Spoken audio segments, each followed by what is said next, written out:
আমার শাশুড়ি সেদিন আমাকে বলছিল তার ২ ছেলের বউয়ের মধ্যে আমি নাকি একটু অন্যরকম। আমি চাকরি-বাকরি করতাম, তারপরেও ছুটির দিনগুলোতে সময় পেলেই রান্না করতাম। যতটা পারতাম ঘরবাড়ি গুছিয়ে রাখার চেষ্টা করতাম। কথাগুলো শুনে আমি আবেগে আপ্লুত হয়ে যাই। বুঝতে পারছিলাম না কথাগুলো উনি কি আমাকে খুশি করার জন্য বলছেন নাকি মন থেকে বলছেন।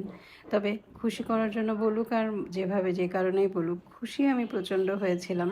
আর এখন ভাবছি একটা ছোট প্রশংসা বাক্যের কত পাওয়ার যে একটা মানুষের মন ভালো করে দেওয়ার জন্য যথেষ্ট। আমি নিজে জানি আমার দুর্বলতা কোথায়। সেই সময়টায় আমি যে খুব ভালো রান্না করতে পারতাম সেরকম না, বরং রান্না করতে পারতামই না। কোনো রকমে ভাত রান্না করতে পারলেও ভাতের মাড় গালতে গিয়ে আঙুল পুড়িয়ে ফেলতাম, এরকমও দিন গিয়েছে আমার। রান্না করতে গেলে হয়তো লবণ হতো না, মরিচ বেশি দিয়ে ফেলতাম। কোন রান্না কিভাবে করতে হয়, কোন রান্নায় কতটুকু মশলা দিতে হয় তার কোনো কিছুই আমি জানতাম না। তবে আমি অনেক চেষ্টা করতাম। আমি পারি না বলে থেমে থাকতাম না। আমার কাছে মনে হতো যে পারি না বলে কোনো শব্দ নাই, চেষ্টা করলেই সব কিছু পারা যায়। সেই সময় ইউটিউবে রান্নার ভিডিও খুব দেখতাম। তখন তো ইউটিউবে এত রান্নার চ্যানেল ছিল না। আজ থেকে প্রায় ১২-১৩ বছর আগের কথা বলছি।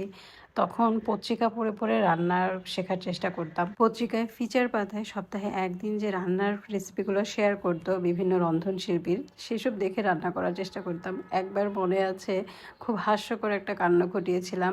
আমি আনারস দিয়ে মুরগির মাংস রান্না করেছিলাম এরকম একজন বিশিষ্ট রন্ধনশিল্পীর রান্নার রেসিপি দেখে, এবং সেটা যে কী পরিমাণ জঘন্য হয়েছিল আর বলার মতো না। আমি নিজেই মুখে নিতে পারি নাই। সেই সময় আমার রান্না বিষয়ক অভিজ্ঞতা এতই কম ছিল যে যা দেখতাম তাই ট্রাই করতাম, চিন্তা ভাবনা না করে যে আসলে এই রেসিপিটা কি আমাদের মুখের জন্য যাবে কি যাবে না, আমাদের টেস্ট বাড অনুযায়ী এটা কি ঠিক আছে কিনা। যা পেতাম তাই হুড়হাড় করে মনে হতো আল্লাহ খুব ইন্টারেস্টিং একটা কিছু হবে, ট্রাই করে দেখি। এবং আমি রান্না করতে পারি না সেই মানুষটা এসে যখন আনারস দিয়ে মুরগির মাংস রান্না করি তখন কেমন লাগে। তো যাই হোক, আজকে আমি একটা নতুন রেসিপি আপনাদের সঙ্গে শেয়ার করবো। আমি জানি না এর আগে কখনো কোথাও এই রেসিপিটা দেখেছেন কিনা। সম্পূর্ণ মনের মাধুরী মিশিয়ে আমি রান্না করেছি, আমার মন থেকে যা এসেছে তাই করেছি, এবং খেতে ভালো হয়েছে এই গ্যারান্টি দিয়েছি। তবে আমি ওই যে বলবো, যাদের টেস্ট বার্ড অনুযায়ী যে জিনিসটা যাবে না তাদের কাছে ভালো নাও লাগতে পারে।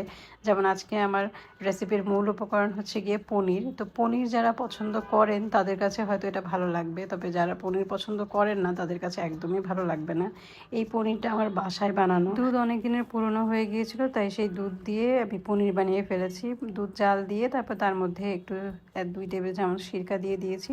সিরকার সঙ্গে ২ টেবিল চামচ পানি মিশিয়ে তারপর দিয়েছি, এবং তারপর নিয়ম অনুযায়ী সেই পানিটাকে ছেঁকে নিয়ে পানি ফেলে দিয়ে মানে ছানা অংশটাকে খুব টাইট করে অনেকটা সময় পর্যন্ত বেঁধে রেখেছিলাম। সমস্ত পানি শুকিয়ে যাওয়ার পর পনির তৈরি হয়ে গেল, এবং তারপর এই পনিরটাকে আমি জাস্ট সামান্য তেলে পেঁয়াজ ভেজে নিয়ে তার মধ্যে একটু আদা রসুন বাটা দিয়েছি, এবং সেই সঙ্গে তান্দুরি চিকেন মশলা যেটা, ওই মশলাটা দিয়ে ভুনা করে নিয়েছি।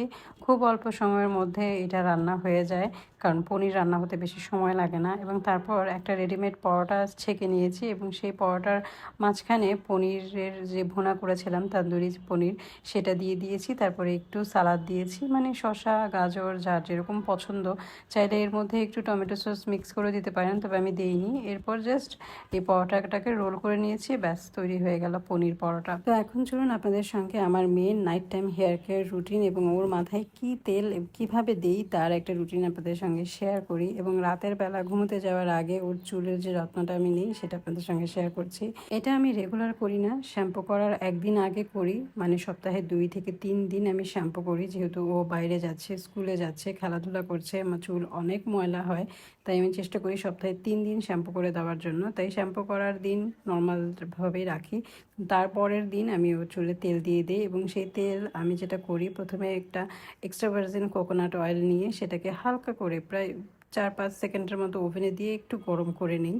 এইটাতে সামান্য একটু গরম হবে, মানে কুসুম গরম। তারপর এর মধ্যে আমি জাস্ট অল্প পরিমাণ করে আলমন্ড অয়েল এবং আর্গান অয়েল মিক্স করে দিই, মানে ক্যারিয়ার হিসেবে আমি নেই হচ্ছে গিয়ে কোকোনাট অয়েলটা, এবং তার সঙ্গে আমি অন্য আরও 2টা ময়শ্চারাইজিং অয়েল, যেই 2টা অয়েল দিয়ে চুলটাকে বেশ ভালো মতো ময়শ্চারাইজড করবে, সেই 2টা অয়েল মিক্স করি।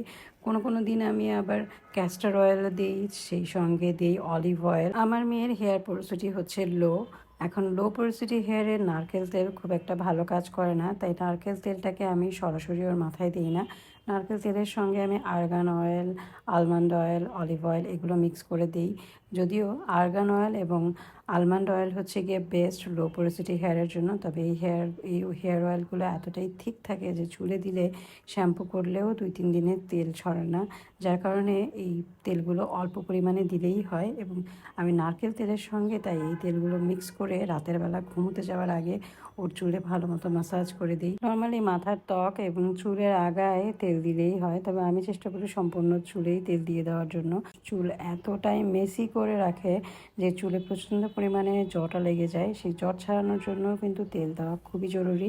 তাই আমি চেষ্টা করি সম্পূর্ণ চুলটাতেই তেল দিয়ে দিতে, এবং তারপর রাতের বেলা ঘুমোতে যাওয়ার আগে একদম হালকা করে চুলটাকে বেনি করে রাখি। চুল ছেড়ে অবস্থায় ঘুমাতে পাঠাই না ওকে কখনোই। তো এই ছিল আমার আজকের ব্লগে। ভালো লাগলে অবশ্যই শেয়ার করে দিবেন, আর নেক্সট কী বিষয়ের উপর ভিডিও চান অবশ্যই জানাবেন। আল্লাহ হাফেজ।